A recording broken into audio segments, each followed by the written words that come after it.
Thank you so much for the kind invitation. I really appreciate having the opportunity to be here and have thoroughly enjoyed all of the previous speakers.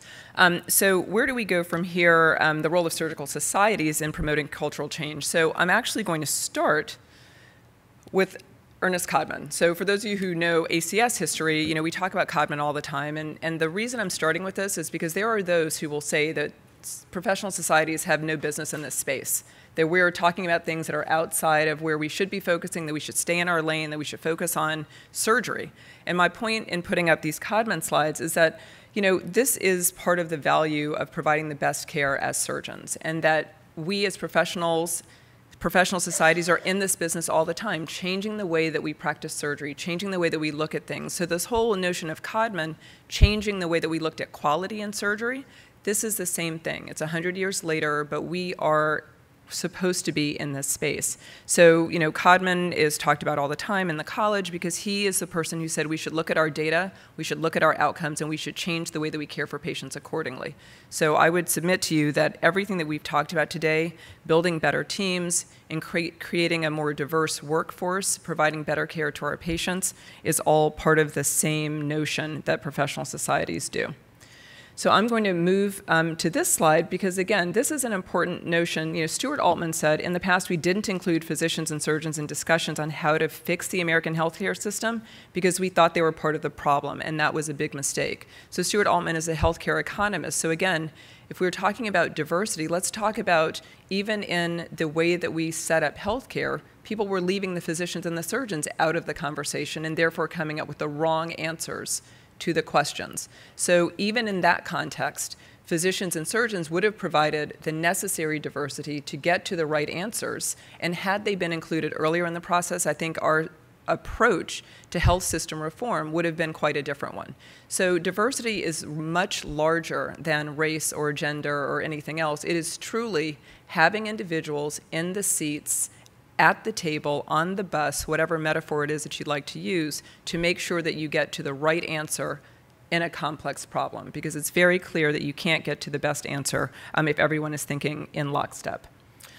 So on innovation. So again, more from the business literature, but applies to professional societies, applies in academic centers. Diversity is necessary for innovation.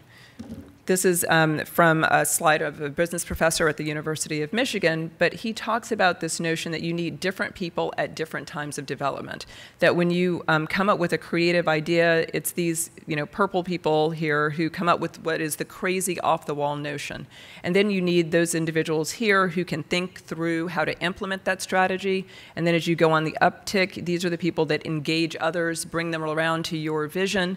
And then you need these people who are much more the rigorous, process-oriented individuals. And this is your innovation curve. And that if you do not have more of these creatives, then you're going to fall off the bandwagon and really lose your advantage. So that each of these people are quite different, but if you don't have all four of these types of people on your team, then you cannot be successful, you cannot be innovative. And so, he describes them as collaborators, controllers, competitors, and creatives. But the point of the matter is that on the teams that you're building, and all of you are leaders in whatever context, whether it's, again, in your society, in your professional environment, at work, your practice, what have you, you've got to create these teams that have individuals with different skill sets. So in terms of innovation, again, from the business literature, innovative firms have very little in common. That's important because there is not one way to solve the problem, and that applies across the board. Money is seldom a barrier to innovation. So this notion that somehow you must be the most senior or the most wealthy or the most established in order to have a good idea, complete hogwash. It's not a matter of being the most senior person at the table. It's a matter of being the person with the best idea. Competitors often innovate in opposite ways. What do you take home from that? What you take home from that is that there's more than one solution to the complex problem. So it's our job as leaders to cobble together teams that will bring that varying approach to the problem solving. I particularly liked our previous speaker who said sometimes you play the devil's advocate. You throw out an opposite approach because that may well be the best solution to the problem, not the groupthink that everyone around the table has already signed on to. Often incumbents are seldom the first movers. Well, what does that mean for the societies that are already really quite well established? Or what does that mean for the departments who think that they're the best? Well, what it means is that often if you are entrenched in your belief that you're most excellent, you may not be willing to go out on a limb and do something new or different or creative. So they're often not the first movers.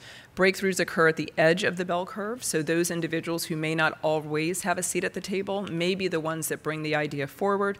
And again, finally, diversity within the team ranks is key to success because, again, groupthink, being surrounded by homogenous individuals that think the same way that you do as a leader, may not get you to the right place, and you may have surrounded yourself with people, I'll stop short of calling them sycophants, but you may surround yourself with people who will simply tell you that your idea is the best. So you need to have not only a diverse group of people, but a diverse group of people who are empowered enough to tell you when the emperor has no clothes. So from IBM Global CEO Study 2013, which again I think applies across the board, creativity is a #1 desirable attribute for leaders. So it's not necessarily those individuals who have, again, been in that seat for the longest or who look like everyone else who's led before them. Creativity and active ability to problem solve is what these CEOs are looking for, and I would submit are what we should be looking for in our societies. So I'm going to skip over that just because it's complex. I'm going to go to this slide. So this is from the AAMC, and I particularly like this definition. I'm actually going to read it. I rarely read slides, but I think this is one that I particularly like. Diversity as a core value embodies inclusiveness, mutual respect, and multiple perspectives, and serves as a catalyst for change resulting in health equity.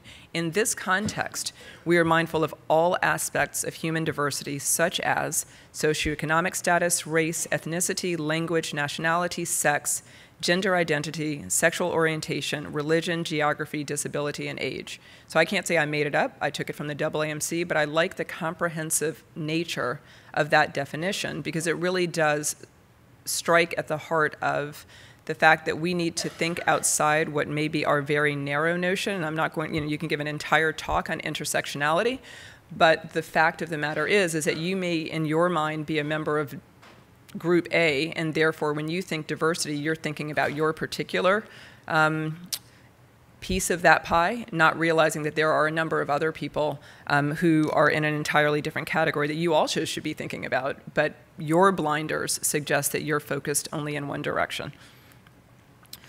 So the notion of collective intelligence, again, trying to get to the best answer. I hope you're hearing a recurrent theme here because trying to get to the best answer is what we want in surgical societies, what we want in the teams that we're building, what we want in the teams that we're leading. So this notion of collective intelligence is an important one, a phenomenon in which the interaction of small amounts of information from different individuals leads to knowledge greater than the sum of the parts. So this is to say, when you get a group of people in a room together, each of whom feels empowered to share their thoughts, you will ultimately get to a better solution than the one you would have reached independently. And the actions of individuals lead to a collective phenomenon. And then I like the last one, which is most simple. Local information leads to global wisdom. So diversity, if you don't remember anything else that I say, is a solution, not a problem. And I really need that to hang in the air for a second so everyone really hears what I'm saying. It's the solution. It is not a problem to be solved. So this capacity for innovation and advancement requires that you have diversity if you're going to do well. It is not a check in some box. It is not something that you, with your hand, twisted behind your back, are forced to do. This is not some watering down of your expectations so that you, keep so-and-so off your back. It is quite simply your attempt to do what's best, requiring you to have the individuals that help you get where you're trying to go. And so in the context of healthcare delivery in particular, we know that diversity creates an increased capacity for empathy, an ability to identify these expectations of privilege. And again, we can have an entire talk about privilege, and then the attentiveness to nuances of cultural impact or things that otherwise might be forgotten or ignored. So just one slide on diversity fueling discovery. So this, there's a very clear notion in the literature that increased creativity comes from having a more diverse team. So diverse teams are more creative than homogeneous ones, particularly when addressing complex problems. Broadens the scope of inquiry. So expanding the range of research questions, some of which may have been previously neglected because you didn't have individuals who knew this was even a thing that they should be looking at, and by creating a more diverse team, now you are. And then increases health equity. So a diverse team of researchers may be more likely to ask and pursue particular questions than would a homogeneous one. So, what kind of team culture are you building? My contention here is that there's homogeneous on one side, there's chaotic on the other, but what we want is a sweet spot which is diverse and excellent. Note that I didn't say, diverse but excellent, excellent but diverse, diverse and excellent, because they go together, and that's where we should be trying to go as societies and as institutions. So just the last couple of slides on leadership legacy, because again, we're all leaders in the room, we're talking about professional societies. Much of what professional societies do is grow up the future. And so what is the legacy that we're leaving? So again, we have to perhaps move our societies along. And we've heard a lot of very concrete suggestions that I've thoroughly enjoyed from the previous speakers about ways to implement this. And so we've got to really think of our legacies as leaders in these organizations and leave a legacy behind that shows that we have made a difference in terms of increasing diversity in groups that might not have considered this before. I'm going to skip through that and end with this. So future state, because I want us to have time for questions, because often that's the most interesting part of these panels, is, what's the future state? So what can we do? We can contribute to the peer-reviewed literature. I get calls much more now than I did before, which makes me happy about people wanting data. What are the data on this? What are the data on that? What can you tell me about the college or about SAGES or about SPAS in terms of, people in leadership or membership or what have you? So we have to contribute to the peer-reviewed literatures, because for many of us, if it's not in the literature, it's not a thing. It's not important. You didn't do it. So we have to do that. Advocate for and encourage our colleagues. I just was having a kind of curbside conversation with Dana.